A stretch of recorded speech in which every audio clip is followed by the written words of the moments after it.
พิมพ์ว่าหลายคนเห็นก็คงจะน้ำตาไหลนะโดยเฉพาะบ่าวพิมพ์เห็นคลิปทีแรกก็โอ้โหทุกคนน้ำตาคลอเบาเลยบ่าวพิมพ์รู้เลยว่าคนไทยพี่น้องชาวไทยเข้ารักกันขนาดไหนทุกคนปิดท้ายด้วยครอบครัวนี้ทุกคนเป็นภาพที่ว่าเห็นแล้วกันก้มกราบทางน้ำตาทุกคนพี่น้องชาวไทยพี่น้องชาวไทยรวมใจกันก้มกราบแผ่นดินของไทยเพื่อจะขอบคุณทหารหน้าเหนียวทหารแนวหน้าที่ว่ายอมเสียสละเลือดเนื้อเพื่อแผ่นดินไทยและเพื่อประชาชนชาวไทยพวกเขาเหล่านั้นคือวีรบุรุษที่หาสิ่งใดเปรียบเทียบบ่ได้แล้วก็เปรียบปานบ่ได้นะทุกคนกับทหารไทยหลายๆนายซึ่งว่าโดยเฉพาะก็จะเป็นทหารจำนวนหลายสิบนายที่ว่าเพิ่นได้เสียสละสละชีพตัวเองเพื่อปกป้องพื้นแผ่นดินไทยนะทุกคนและนี่ก็คือสิ่งหนึ่งที่พี่น้องชาวไทยได้มอบให้หลังจากจบการปะทะในรอบนี้นะทุกคนและผมเชื่อว่าทหารหลายคนที่พวกเขาได้เห็นคลิปก็คงจะดีใจสุดๆดีใจที่สุดที่พี่น้องชาวไทยได้ทำสิ่งนี้ให้ทุกคนเดี๋ยวเราไปเบิ่งคลิปกันเลยไปนี่เลยทุกคนก้มกราบแผ่นดินไทยเพื่อจะขอบคุณทหารไทยทุกคนพี่น้องชาวไทยนะทุกคนตามหลายๆจังหวัดก็มีการทำคลิป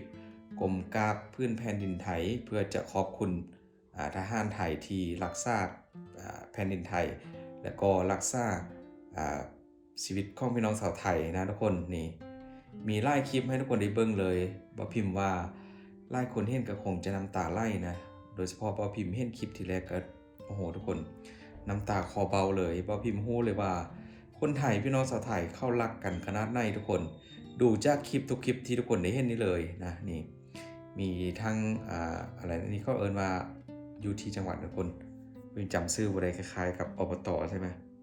เข้าก็มากรมกราบแล้วก็มีชาวบ้านมีเด็กๆนี่ทุกคนนี่ก็เป็นดาราดังของเมืองไทยนะคนคือคุณปอพร้อมกับลูกชายของเขาทุกคนกราบพี่ทหารผู้เสียสละทุกท่านครับนะนี่คือคำขอบคุณออกมาจากใจจริงของพี่น้องชาวไทยทุกคนพอลูกคู่นี้เข้ากับกรมกราบแผ่นดินไทยทุกคนด้านล่างก็ติดธงชาติไทยอยู่ด้านล่างนะนี่ก็เข้าข้อขอบคุณแล้วก็กราบ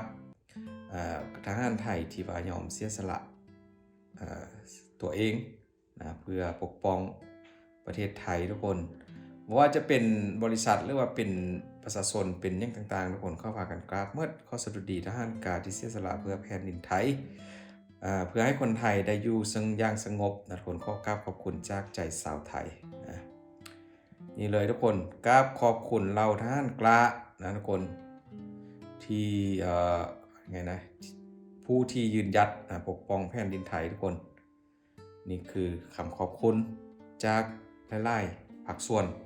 ที่พวกเขากรมกราบแผ่นดินนะทุกคนน้ำตาคลอกันเลยแหละทุกคนบางคนนะกรมกราบแล้วเวลาเงยหน้าขึ้นมาถึงกับน้ำตาคลอเบ้าพวกเขาคงแบบรู้สึกแบบออกมาจากใจจริงนะทุกคนมาน้องๆนักเรียนนะจากโรงเรียนแห่งหนึ่งของทุกคนเขาก็จับธงชาติไทยแล้วก็นั่งลงกับพื้นต่อไปก็พวกเราข้อกราบและข้อส่งกำลังใจให้พี่ๆทหารกะนะทุกคนที่ว่าอยู่ตามแนวชายแดนทุกคนนี้น้องๆก็กราบลงกับพื้นแผ่นดินไทยทุกคนมาอีกเต็มไล่ที่ทุกคนนักมวยก็มานะนักมวยกับกรมกราบรวมกับสดุดีทหารกาผู้พีซีบนะทุกคนครอบครัวเลยทุกคนนี้ก็มาเป็นครอบครัวนะที่ว่าพวกเข้ามาขอบคุณแล้วก็กราบขอบคุณจากใจ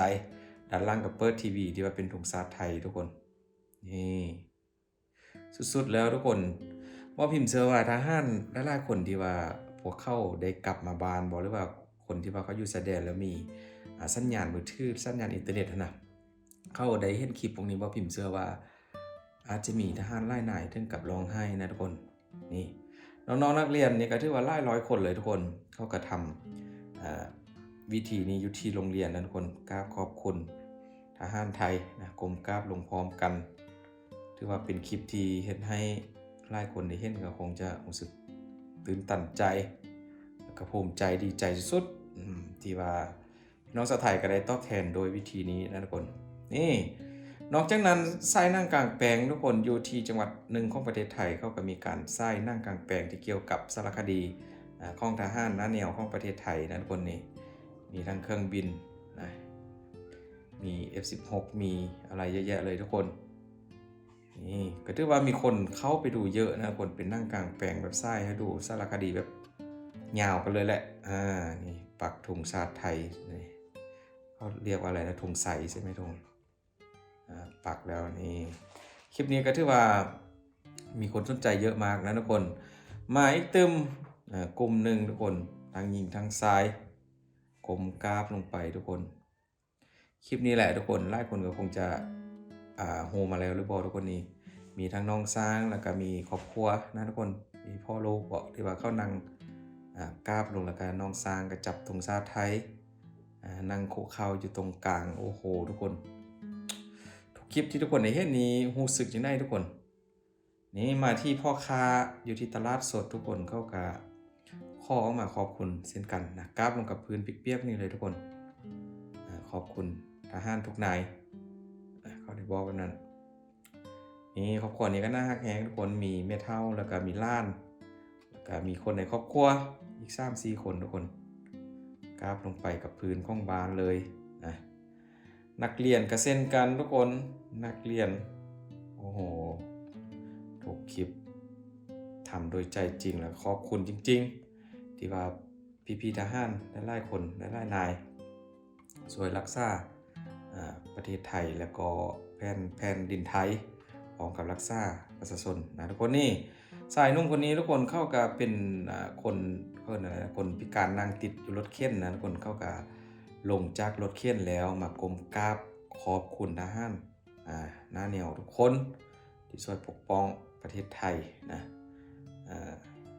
นี่กราบลงกับพื้นนี่เลยทุกคนมีทุกภาคส่วนจริงๆนะทุกคนเยอะมากและนอกจากนั้นก็ทหารหลายคนก็มีการได้รดน้ำมนต์นะจากพระปลุกเสกน้ำมนต์แล้วก็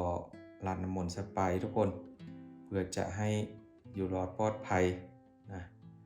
ในภัยคุกคามครั้งนี้หรือว่าการปะทะนะทุกคนก็มีการรดน้ำมนต์ฟิดน้ำมนต์ใส่นี่ก็น่าจะเป็นก่อนหน้าการออกปะทะบอกนะทุกคนน่าจะเป็นแบบนั้นปิดท้ายด้วยครอบครัวนี้ทุกคนเป็นภาพที่ว่าเห็นแล้วก็น่าฮักหลายทุกคนแล้วก็เห็นรู้สึกว่าตื่นตันใจแทนพี่น้องชาวไทยนะทุกคนการหัวใจเราทหารกาทุกหน่วยเราที่ทานเสียสละเพื่อปกป้องประเทศชาติขอให้ทุกท่านกลับไปสู่อ้อมกอดของครอบครัวนะทุกคนมาครอบครัวสุดท้ายก็คือพ่อลูกทุกคนอยู่กลางถนนเลยขอกราบสดุดีทหารกาผู้ที่ว่าพีซีทุกคนนี่ก็เป็นคลิปสุดท้ายจากพ่อลูกคู่หนึ่งนะกลมกราบลงพื้นถนนในหน้าหมู่บ้านว้าวทุกคนน้ำตาจะไหลนะดูทีไรกับแบบรู้สึกโอ้โหคนไทยแบบส่งกำลังใจให้กันว่าจะเป็นทหารส่งให้ประชาชนส่งให้ทหารทุกคนหลายคนก็มีการแสดงออกผ่านคลิปเพราะว่าโซนนี้กับโซเชียลมีเดียมันก็จะไปไกลนะทุกคนนี่ก็เป็นอีกตึมสิ่งหนึ่งที่ว่าหลังจากมีการจบเหตุการณ์ปะทะแล้วก็ช่วงที่มีการปะทะหนักๆมีทหารหลายนายพีซีกับประชาชนชาวไทยเขาก็ทำวิธีนี้ก็คือกราบลงแผ่นดินไทยเพื่อจะขอบคุณทหารไทยและหลายคนนะที่ว่าช่วยปกป้องแล้วก็ช่วยยึดคืนพื้นแผ่นดินไทยกลับคืนมาให้กับพี่น้องชาวไทยได้อยู่รอดปลอดภัยทุกคนขอบคุณหลายๆทุกคนนี่ก็เป็นอีกตึมส่วนหนึ่งที่ว่าพิมพ์อยากจะนำเสนอนะอยู่ในช่องของคุณพิมพ์ทุกคนในการทำคลิปดีๆเกี่ยวกับเมืองไทยทุกคนขอบคุณหลายๆเด้อ